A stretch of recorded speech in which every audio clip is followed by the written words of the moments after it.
Looking back on it, some of my most prominent childhood memories involve some of my favorite childhood movies. So I thought today I would share with you my favorite childhood movies, starting with the Sam Raimi Spider-Man trilogy. I know this is kind of just three movies in one, but I couldn't not include them all. Each one of these movies has a strong core memory attached to them. Like the original Spider-Man released in 2002, for example, is the movie that I got on Christmas Day when I was 5 years old, and it is responsible for my lifelong obsession with superheroes, superhero movies, and anything of the sort. I mean, for Christ's sake, I have a copy of the movie on VHS permanently glued to my desk. Next, we had Spider-Man 2, which as a kid I didn't really have that much of an appreciation for. I would kind of just skip around the movie to the more exciting action sequences, like the train fight, and I would skip all of the quote-unquote boring parts, like the character development, and I kind of regret doing that, but I guess it's fine because now, as an adult, I have a much deeper appreciation for this movie. It's probably the most human superhero movie that will ever and has ever been made, and on a perfect day, this movie can make me cry, which is an achievement no other superhero movie has ever had. Lastly, there's Spider-Man 3, which never fails to put me in a good mood. It is so ridiculous at points that I cannot help but laugh, and it genuinely has some great action and a really good character arc for Peter Parker.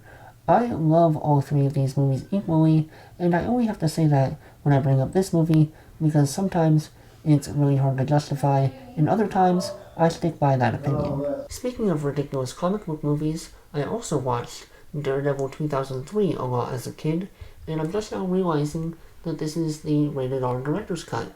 That explains a lot of the violence and swearing. Daredevil 2003 reeks of early 2000s.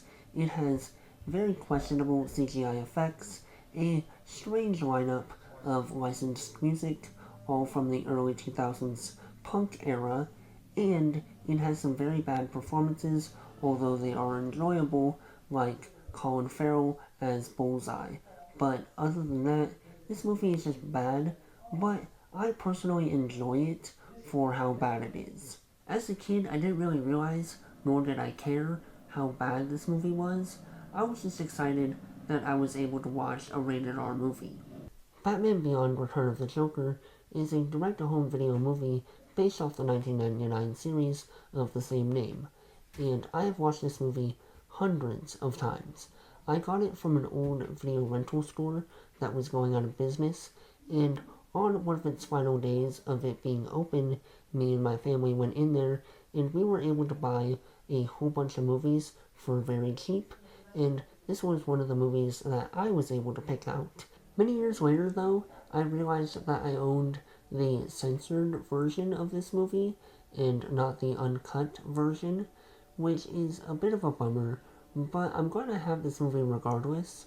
Journey to the Center of the Earth is yet another movie that I picked out from that old closing video rental store, and it yet again, Journey to the Center of the Earth is yet another movie that I picked up from that old closing video rental store, and it became another one of my favorite childhood movies. It's a very solid family adventure movie with a really cool premise.